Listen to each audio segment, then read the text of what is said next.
नमस्कार दोस्तों, आर के मौर्य कॉमर्स क्लासेज में आपका स्वागत है।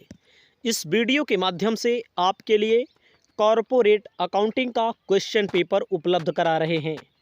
आपको ध्यान देना है, पूरे क्वेश्चन पेपर में जितने भी टॉपिक आए हुए हैं इसे आप अपनी कॉपी में लिख करके आप तैयार कर लेंगे। यदि आप पूरा वीडियो चाहते हैं, बहुत सारा वीडियो देखना चाहते हैं या पूरा का पूरा कोचिंग पढ़ना चाहते हैं तो हमारे पास ऑनलाइन कोचिंग नाम मात्र के शुल्क में उपलब्ध है। आपको ध्यान देना है, चैनल पर पहली बार आए हैं तो चैनल को आप सब्सक्राइब भी कर लेंगे। इसी प्रकार की वीडियो आपको मिलेगी, बहुत सारी वीडियो। आपके सामने क्वेश्चन पेपर आ चुका है, आप देख सकते हैं। सबसे ऊपर लिखा है ग्रुप ए। एक एक करके मैं आपको पढ़ के बताऊँगा और जो हमसे समझाने लायक होगा उसको मैं यहाँ से समझाऊँगा। आपको इसे अपनी कॉपी में लिख लेना है। तो ध्यान दीजिएगा, कहा गया है प्रथम प्रश्न पत्र कॉरपोरेट अकाउंटिंग। कहा गया है नोट, सभी खंडों के उत्तर निर्देशानुसार आपको देना है। ध्यान देना है, सभी खंडों के उत्तर निर्देशानुसार देना है और कैलकुलेटर का प्रयोग भी किया जा सकता है। ध्यान दीजिएगा, बीकॉम एमकॉम के स्टूडेंट के लिए कैलकुलेटर अलाउड होता है और इसके लिए आप अपने कॉलेज में भी पता कर लेंगे, ठीक है।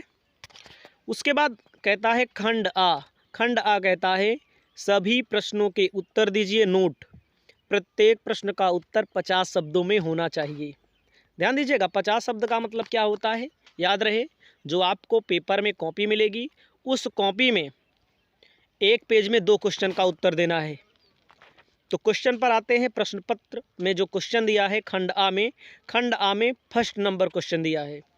फर्स्ट नंबर में छोटे छोटे क्वेश्चन दिए हुए हैं, 10 नंबर तक हैं, देख सकते हैं जो आपको दिख रहे हैं। आप देख सकते हैं पहला प्रश्न कहता है अंशों के जब्त करने से क्या अभिप्राय है। अंशों के जब्त करने से क्या अभिप्राय है, इसे कहा जाता है अंशों के हरण से क्या आशय है। एक क्वेश्चन है, ठीक है। आगे चलते हैं। ख्याति की अवधारणा। ख्याति के बारे में हर साल पेपर में क्वेश्चन पूछा जाता है, तो आप लोग ख्याति के बारे में भी इसे पढ़ लेंगे, ठीक है। शोधनीय पूर्वाधिकार अंश, तीसरा नंबर क्वेश्चन कहता है पूर्वाधिकार अंशों के शोधन से संबंधित चैप्टर से है। चौथा नंबर कहता है आंतरिक पुनर्निर्माण से क्या आशय है। ध्यान दीजिएगा, पुनर्निर्माण 2 प्रकार का होता है, आंतरिक और बाह्य। आंतरिक व बाह्य में से एक क्वेश्चन पूछा जाता है।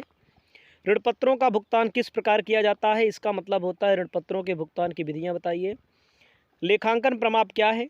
समामेलन से पूर्व लाभ से क्या आशय है। कोष के मुख्य स्रोत एवं मुख्य उपयोग बताइए। विभाजन योग्य लाभ क्या है। शोधन कोष क्या है।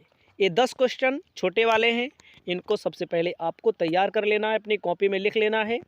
ध्यान दीजिएगा, मैं यहाँ उत्तर नहीं बता रहा हूँ, यहाँ मेरा वीडियो बनाने का उद्देश्य केवल क्वेश्चन पेपर उपलब्ध कराना है। आगे मैं आपको खंडबा के बारे में बताने जा रहा हूँ। आपको आगे ध्यान देना है। खंडबा, खंडबा में कह रहा है सभी प्रश्नों के उत्तर दीजिए। प्रत्येक प्रश्न का उत्तर 200 शब्दों में होना चाहिए। 200 शब्दों का मतलब होता है अगर आप थ्योरी लिखेंगे कम से कम 1.5-2 पेज आपको लिखना पड़ेगा। इसीलिए आपको अगर आ रहा हो तो न्यूमेरिकल कर देना है। तो कोई बात नहीं है, जो आपको आएगा वही आप लिखेंगे। तो आपको बताना चाहते हैं, दूसरा नंबर कहता है क्वेश्चन खंडबा में, दूसरा नंबर क्वेश्चन, अभिगोपन से आप क्या समझते हैं। ऋण पत्रों एवं अंशों के अभिगोपन की प्रक्रिया के कदमों की व्याख्या करनी है। ध्यान दीजिएगा, अभिगोपन क्या है इसके बारे में आपको पढ़ना पड़ेगा। मैं यहाँ केवल क्वेश्चन पेपर उपलब्ध करा रहा हूँ बस। अथवा कहता है एक कंपनी के पुनर्निर्माण पर निम्नलिखित शर्त स्वीकृत की गई है। कंपनियों के पुनर्निर्माण चैप्टर से है। अंशधारी अपने विद्यमान अंशों जो कि 100 रुपये वाले 50,000 अंश हैं के बदले निम्न प्राप्त किए। आ, विद्यमान अंशों का 2/5 भाग पूर्णदत्त क्षमतांश। बा, 5% पूर्णदत्त पूर्वाधिकार अंश, उसके बाद 1/5 सीमा तक दिया गया है। सा कहता है 60,000 6% ऋणपत्र। ये सारी चीज़ें दी गई हैं। तो क्वेश्चन आपको ध्यान देना है, कह रहा है 50,000 के 5% प्रथम ऋण पत्रों का निर्गमन एवं आवंटन किया गया जिसके भुगतान नकदी में प्राप्त हुआ। तो आप जब चैप्टर इसको पढ़े होंगे तभी इसको सॉल्व कर पाएंगे। पुनर्निर्माण वाले चैप्टर से दिया गया है। जर्नल प्रविष्टि करनी है तो इसके लिए आपको पढ़ना पड़ेगा न्यूमेरिकल। ध्यान दीजिएगा।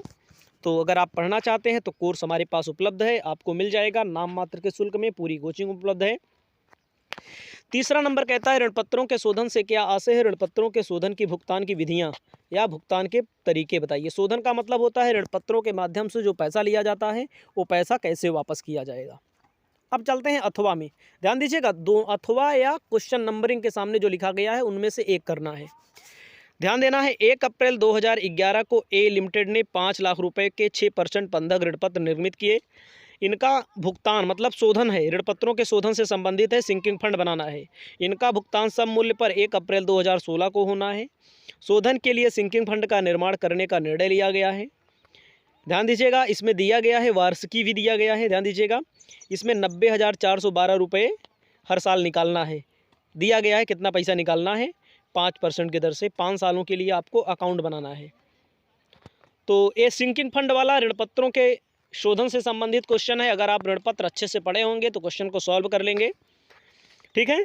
नहीं पढ़े हैं तो उसको थ्योरी करिए, लेकिन पढ़ना तो दोनों में पड़ता है बेहतर ढंग से, तभी सॉल्व कर पाते हैं स्टूडेंट। आगे चलते हैं, चौथा नंबर कहता है कंपनी अधिनियम 2013 के अंतर्गत जो अंतिम लेखा बनाया जाता है, जैसे बैलेंस शीट और profit and loss, statement of profit and loss, तो उसका आपको क्या करना है, एक नमूना दे देना है, नियम बता देना है और कुछ नहीं करना है। अब अथवा मान लीजिए उसी चैप्टर से संबंधित, देखो अथवा भी है, जो स्टूडेंट नहीं पढ़े नहीं कर पाएंगे उनको मैं बता देना चाहता हूँ स्पष्ट तौर पर, क्योंकि अथवा क्या है। अथवा में आप देख सकते हैं कपड़ा कंपनी एशिया ट्रेडर लिमिटेड 31 मार्च 2016 को समाप्त वर्ष के लिए लाभ हानि विवरण दिया गया है। संचय एवं आधिक्य शीर्षक, शुद्ध लाभ की राशि कितना दर्शानी है, ये सारी चीज़ें दी गई हैं। देखो पढ़ना नहीं है हमको, हम आपको ही बता रहे हैं, तो आप ध्यान दे सकते हैं। गलत हुई, आपको ध्यान देना है इन सभी चीज़ों को। आप एक बार फिर से ध्यान दे लीजिए क्या क्या दिया है, ये आपकी जिम्मेदारी है। देखो क्वेश्चन यहाँ से दिया है, ये कंपनियों के अंतिम खाते से चैप्टर से क्वेश्चन है। इसका पूरा का पूरा वीडियो हमारे पास उपलब्ध है, लगभग सभी का उपलब्ध है बहरहाल, लेकिन वो वीडियो ऐप पर मिलेगी जहाँ पर नाम मात्र का शुल्क देना पड़ता है स्टूडेंट को, जो आपकी इच्छा होगी। पाँचवा नंबर कहता है हस्तांतरक एवं हस्तांतरित कंपनी किसे कहते हैं? हस्तांतरक और हस्तांतरित कंपनी, ध्यान दीजिएगा, कंपनियों के एकीकरण चैप्टर से लिया गया है। बहुत ही सटीक क्वेश्चन है, ध्यान दीजिएगा, थ्योरी है और न्यूमेरिकल में वही आपको जर्नल एंट्री तैयार करनी पड़ेगी। आगे मान लीजिए वाला क्वेश्चन नहीं आता है, थ्योरी है, तो न्यूमेरिकल पर आ जाइए जरा। सहायक कंपनी एवं सूत्रधारी कंपनी, ध्यान दीजिएगा, सहायक कंपनी एवं सूत्रधारी कंपनी से संबंधित क्वेश्चन पेपर में जो क्वेश्चन पूछा गया है ये आप देख लीजिए, हमें पढ़ने की ज़रूरत नहीं है, एक बार फिर से दिखा देते हैं। अथवा से यहीं से है क्वेश्चन, एकदम सेम। स्क्रीनशॉट भी आप ले सकते हैं, देखते चलिए, स्क्रीन रिकॉर्डिंग भी आप कर सकते हैं, आपको बता दे रहे हैं। तो एक क्वेश्चन है।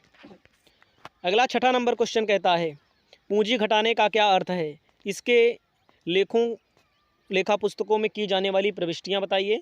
पूंजी घटाने का क्या मतलब होता है, प्रविष्टियां करनी है। अथवा आपको ध्यान देना है क्या कहा गया है, महेश लिमिटेड की अधिकृत पूंजी 100 रुपये वाले 4000 अंशों में 4 लाख रुपया निर्गमित किए थे, 70 रुपया चुकता थे। 2016 में 20 रुपया भुगतान करने का निश्चय किया। तो तमाम चीज़ें दी गई हैं, आपको क्या करना है, आपको पता है क्या करना है, अंशों के हरण से संबंधित चिट्ठे की पूंजी दर्शाइए। ओहो, चिट्ठे की पूंजी इसमें कह रहा है दर्शाने के लिए, तो आपको अथवा वाला करना है या उनमें से दो, अथवा वाला या जिसके सामने नंबरिंग है उसमें से एक करना है। अब आते हैं खंडसा में, किन्हीं 2 ही प्रश्नों को करना है। तो आपको बताना चाहते हैं 500 शब्द से अच्छा है भैया न्यूमेरिकल कर दो। 7वां number question valuation of goodwill से, पूंजीकरण विधि द्वारा, बहुत आसान क्वेश्चन है। अब आप इसको अगर नहीं कर पाते हैं तो जान लीजिए पेपर देना व्यर्थ है, क्योंकि एकदम आसान क्वेश्चन है, तब मैं बता रहा हूँ, बाकी तो पेपर दीजिए आप। अब आपका सामने अगला क्वेश्चन देखो, प्रतीक लिमिटेड से संबंधित दिया गया है। इसका है कंपनियों अंशों के मूल्य क्या, अंशों का मूल्यांकन चैप्टर है। 8वां नंबर क्वेश्चन देख लीजिए, हमें पढ़ने की ज़रूरत नहीं है, आप इतना समझदार हैं, तो ये सारी चीज़ें आपको ध्यान देना है। उसके बाद 9वां के बाद 10वां नंबर वित्तीय विवरणों की परिभाषा दीजिए, गुण उद्देश्य निस्तारक कंपनी, यानी कि 2 क्वेश्चन आपको करना है। इस वीडियो को यहीं पर समाप्त करते हैं, इसी प्रकार की और भी वीडियो आपको लेकर आते रहेंगे। नमस्कार, जय हिंद, जय भारत।